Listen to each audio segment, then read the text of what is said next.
Hi programmers, wish you a time of happy learning with the last minute professor. In this video, let's see how to write to a file using print function. The most common usage of print function in Python is to display values on console. Say for example, I have this string.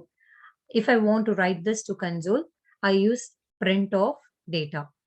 So that would be printing the data onto the console if I run it. Let me save and run it. So here I'll have the data like this.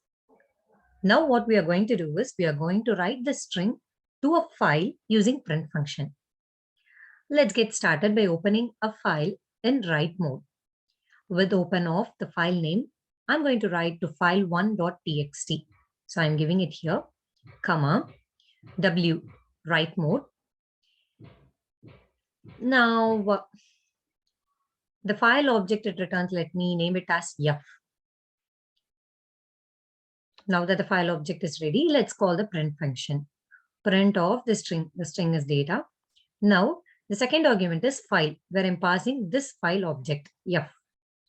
Usually by default, it is sys.stdout. That's why it gets displayed on console. Now I'm directing it to that file.